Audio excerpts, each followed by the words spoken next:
So the way that people fall in love is very similar to a drug addiction. Okay? The first phase is the excitement and euphoria, right? Where the love interest feels super excited to be with you. And this happens when you feel chemistry with someone.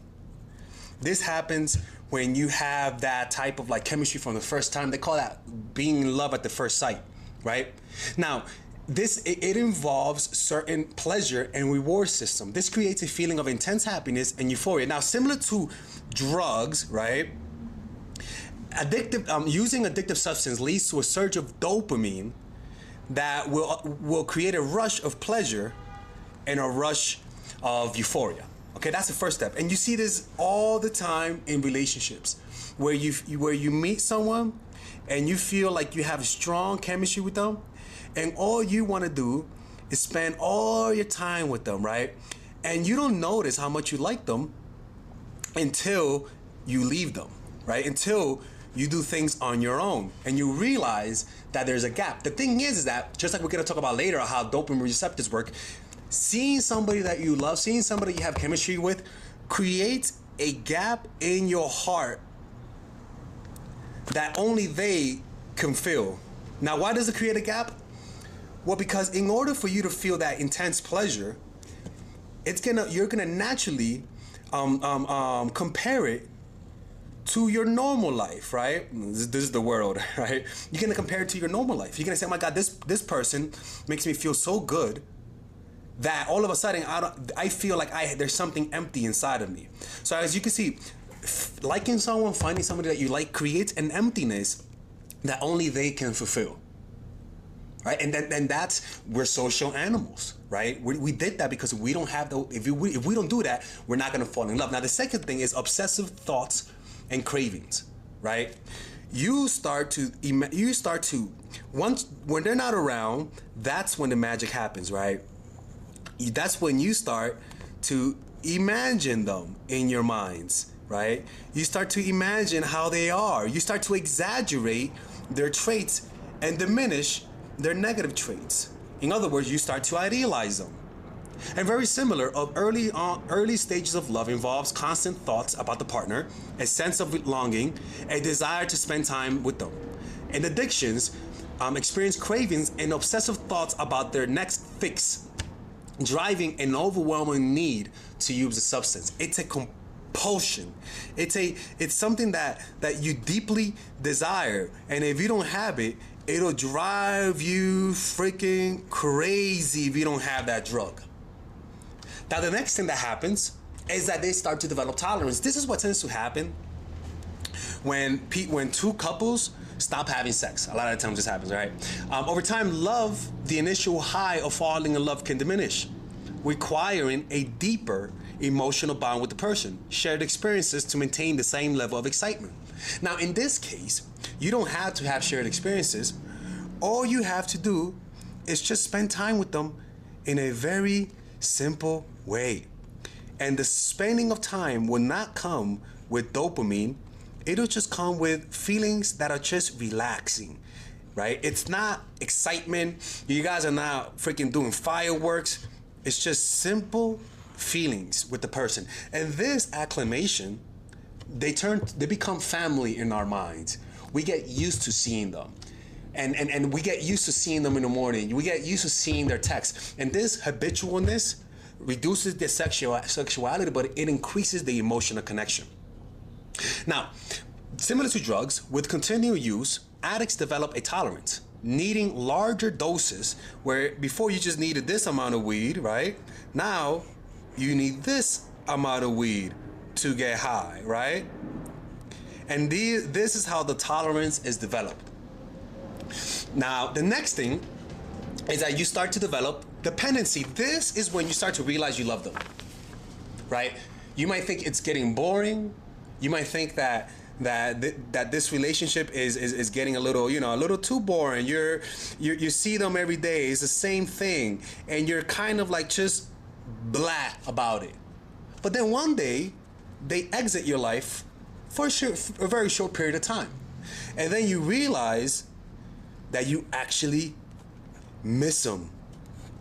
You actually need them. So this is what happens, is that the fourth step is dependency and withdrawal, where the emotion of dependency can develop, where the absence of the partner causes discomfort, anxiety, feeling of emptiness. This is similar to a drug, where physical and psychological dependency on drugs leads to withdrawal symptoms when the desire is not available, when the desired substance is not available, causing distress and discomfort. All of a sudden, you start to laser focus on one thing, right? You start to laser focus on getting your drug of choice. And that drug of choice, in this case, is the one that you're with, right? But this desire, in fact, before you saw them like this high in your mind, but because of their absence, they balloon to a larger than life type of like vibe. And that only happens through absence, right? And so you'll start feeling your thoughts will revolve around them, right? You won't be able to think of nothing else but them. And this is the falling in love process, okay? The next thing is behavioral changes, okay? Love can change one's behavior significantly. Individuals may go out of their ways to please their partners and adapt new habits to align with their partner's interests. And this is where all of a sudden people start getting needy, right? This is Melissa, right? They start getting needy.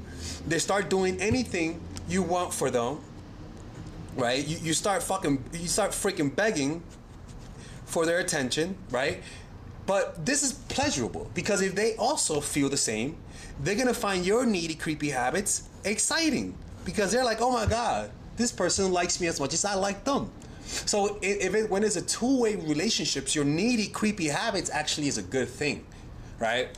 So the behavior changes is similar to addiction, where addiction often leads to significant changes in behavior, including prioritizing drug over responsibilities, relationship, and personal health. And this is why when somebody is in love with you, they are not rational people. They're not rational people, right? This is a person meditating. They're not rational. What they are is completely irrational, crazy, loco. Like they act crazy. They make irrational decisions. They start taking risks. They're willing to lose their job for you. You know, they're willing to travel the world just to be with you, right? They're willing to travel the world. They're willing to go to be with you, even if you're freaking in Timbuktu for you. They make irrational decisions when they fall in love with you. And that's why I say anytime somebody's making rational decision, anytime somebody says 2 + 2 equals 4 when they're in love, they're not really in love. When somebody's in love, 2 + 2 equals 100. There's no rationality. There's no reason why they should be with you. There's no reason why they're late to work because they kept calling you on the phone.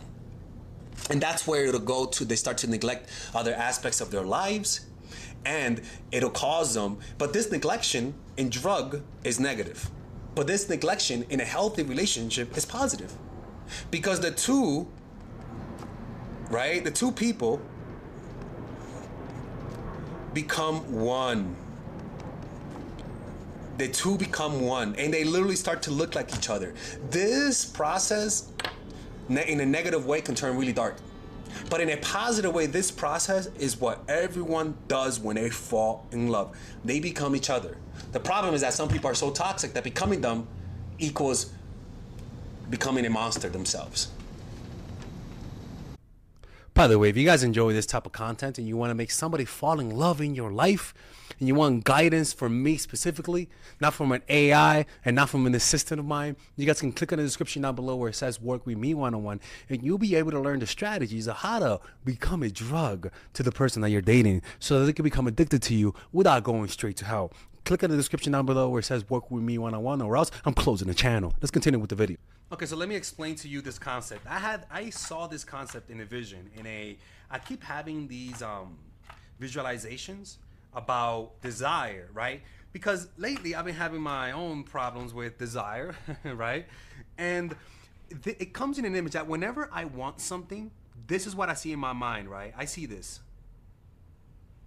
right? And this is my life energy. And whenever I want something and I think of it, I think like it's almost like something that fits right in here. Boom. Right? And sometimes you see this image, and I see it as a solid image. These lines mean solidity.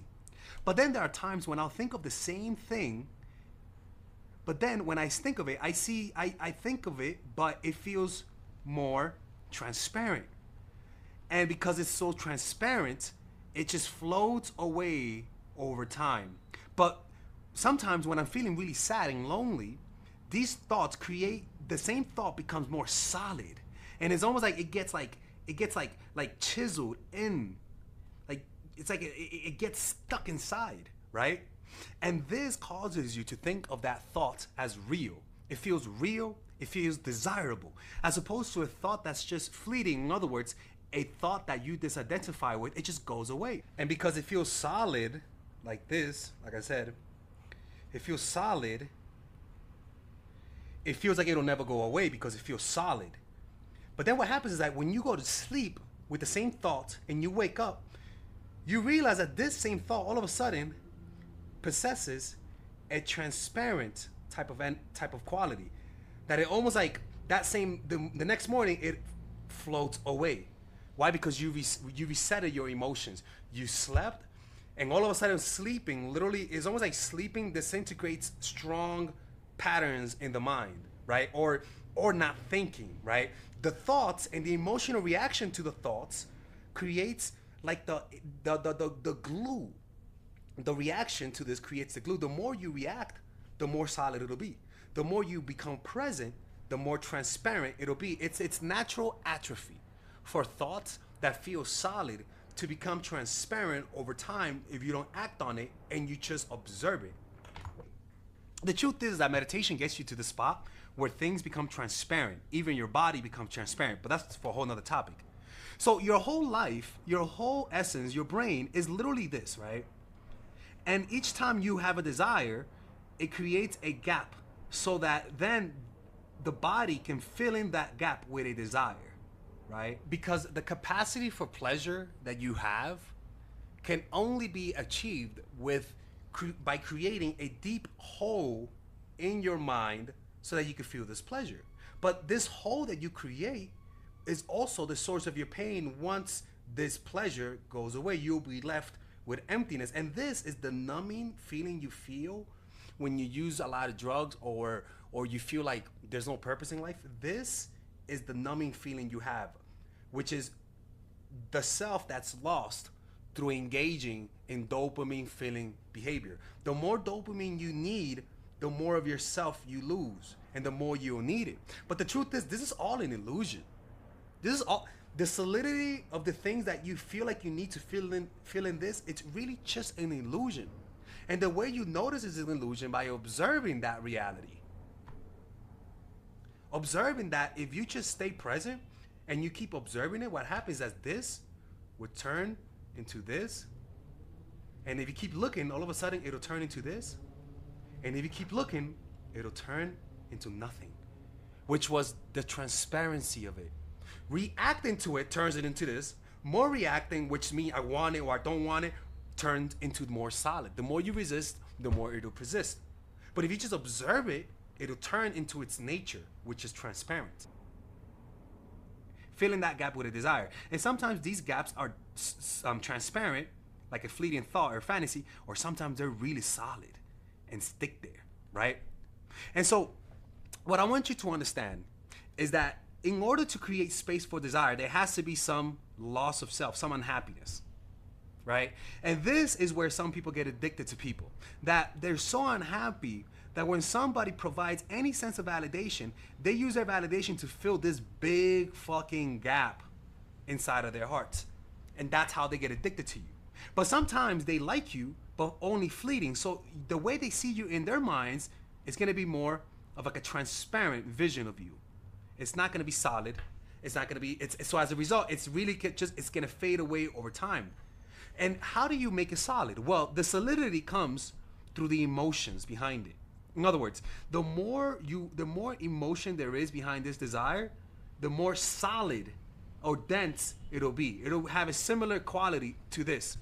When you stop liking someone, all of a sudden the emotions go away, and like similar to this, it loses its density. It becomes more transparent, and you stop seeing them, and you stop thinking of them over time, and all of a sudden, it goes from this to just there's a new gap here, and it just fade away over time. But now you're left with this, and this is where a lot of people keep filling up this, where the more unhappy, the more they want a relationship, the more of themselves they don't have, right? And that's what you have to understand. The brain will know. The brain this is very similar to dopamine receptors.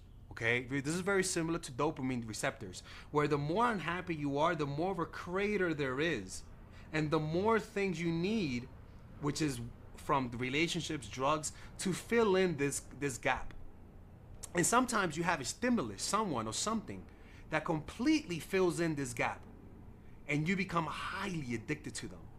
And the more you do it, the more solid it becomes, and the brain all of a sudden begins to like click it in there, hold it in there. And that's what we have. And some people, their whole lives, their whole soul is just freaking empty. And these people tend to be ones who are prone to addiction, prone to relationships that are one-sided.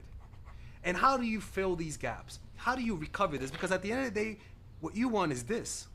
You want this, where you may have some tiny gaps here and there, but your happiness comes from your state of being, not from whatever fills this in. How do you get here? Time heals these gaps. The more you live, the less you try to fill it, the more it'll be filled. To the point where it'll be filled, you'll see a scar tissue, but it'll be filled. And how do you do that? Through spirituality, through a meditation practice, right? And over time, you might feel, and what you have to understand is that this is also an illusion. The illusion that you are empty. And so what it does is that sometimes when you feel a certain pleasure, the pleasure can be so fucking incredible. This, for example, like a big pleasure, for example, this, that it requires this much space in you. So in order for you to feel this pleasure, you have to lose this much of yourself. Okay?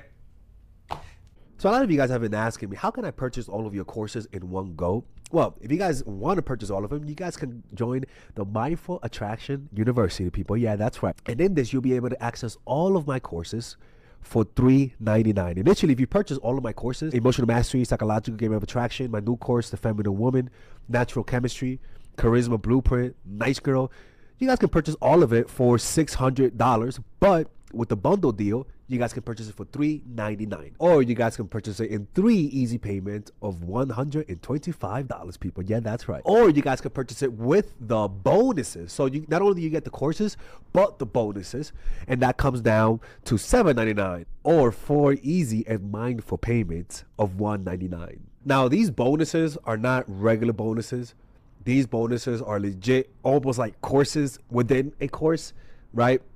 So you guys can just click on the description down below and explore the types of bonuses. For example, I have bonuses on how to get over your ex, how to become more creative, how to, especially in the Feminine Woman, I have a bonus about how to penetrate the mind and how to speak in a way that gets people to do what you want them to do. Like, it's honestly one of the craziest sections that I've ever made, because most of these courses, people, I come up with those ideas in meditation retreats.